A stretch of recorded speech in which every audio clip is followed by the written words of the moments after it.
Hello there, Vic Benedict here. We're playing Dark Souls 3 on New Game Plus 7, and this is my guide and walkthrough. We're now on part 37, the Curse-Rotted Greatwood boss fight. So, we've worked back to the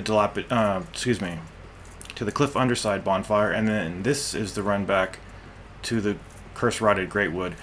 And I had some serious issues trying to beat this thing because of the high damage you receive on New Game Plus. And you might notice that the sky is a little bit different. That happens after you get a significant way through the game. And we've got some lackeys here. And they're not too bad, although there's one with red eyes who's a little bit more vicious over there. I don't know. I'm not sure why this fight was hard. I think I was just trying to force the end as I usually do on my projects, and I didn't have much patience to deal with this thing. But here he comes. And you are supposed... This is kind of an obscene boss, because these egg sacs that you're supposed to destroy are like in his crotch area.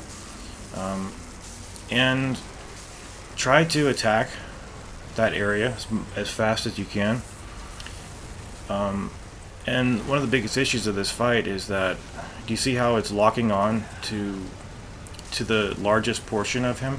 It doesn't lock on to the egg sacs, and it won't lock on to his arm in phase 2 when we have to hit the arm.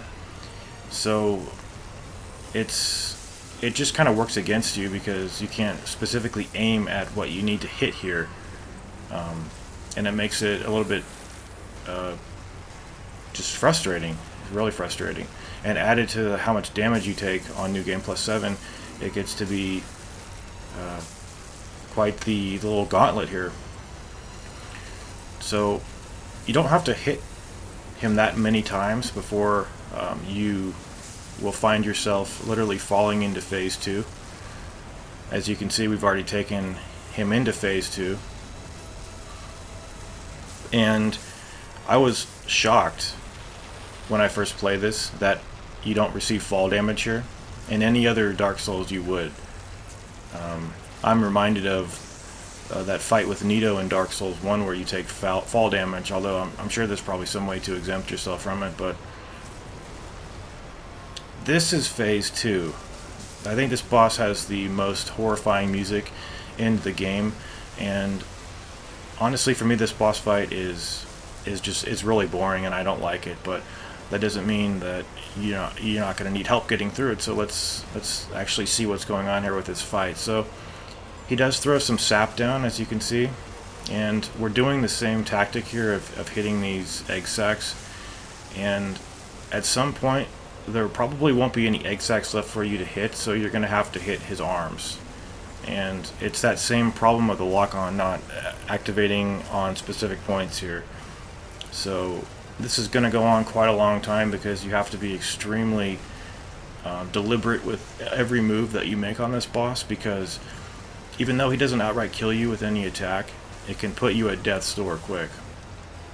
And I wanted to mention some of my impressions about New Game Plus 7, because I have given some thought to doing Soul Level 1 of this game, and there are two sides of the coin as he grabs me here. But look at this damage, it's not even that much. So, on this difficulty, New Game Plus 7, your hits just don't count for as much as they do on the vanilla run of the game on Journey 1. So I guess you would say bosses have a little bit more hit point tolerance to them.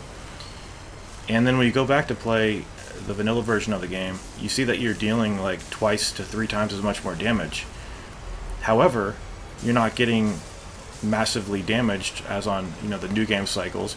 However, you don't have much health. So I'm really curious to see what's actually harder, because I think it's going to be just some parts are harder, some are easier, and I don't think it's going to be just one universal answer of which one's harder. And I might be bringing that to the channel. I'm just not sure. It's hard to play a game 3 times in a row, although how many times I've played this game, like a dozen times in a row. And then in the next video we'll work on the old Demon King, it will be the low point of the guide, because the captured footage is just not really quality footage, because I didn't know I was going to kill him when I was fighting him, and I was just going through like the initiation, like trial period of fighting him and learning how to do his moves. I wasn't planning on killing him, and then I decided to just keep the footage, because the fight is just so boring and just shitty. It's just shitty.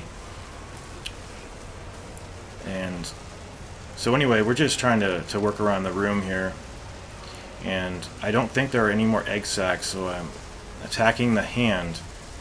It has a 3-hit swipe that it does. It also has that that little helper that it has of the other appendages that attack you too. So the Ring of Steel protection could help you out, and that's why I have some really good defensive armor here for this boss. And yeah, pretty difficult.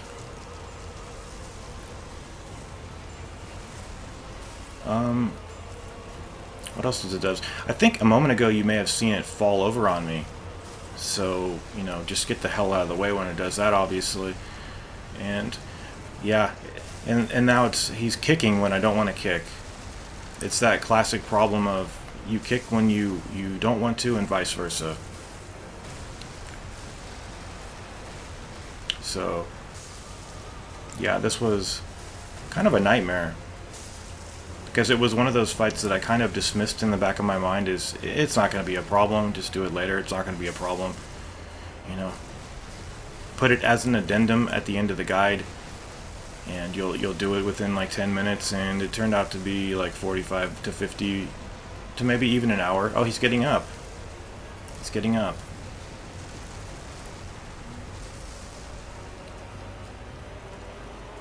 And I'm trying to hit his foot, thinking that I could actually do some damage, but no way, Jose. Yeah, we've definitely ran out of places to hit him.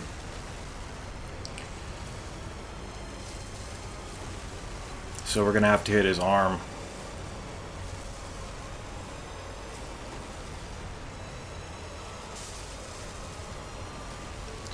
This was so terrifying when I did it. I can't even describe this shit. But it's fair, and I think a lot of times when I'm playing this game, I'm just thinking to myself, it's fundamentally fair in a way that Dark Souls 2 just wasn't.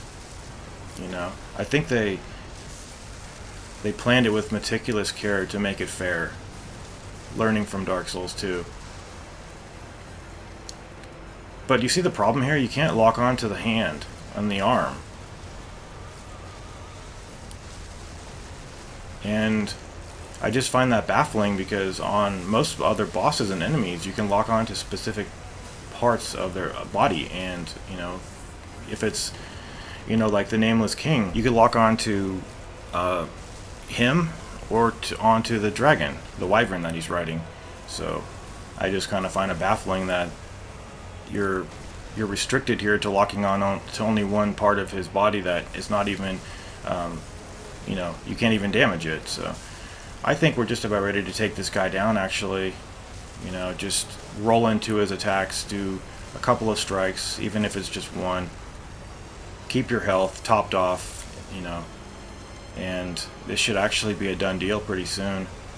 So 1, 2, he's finally dead.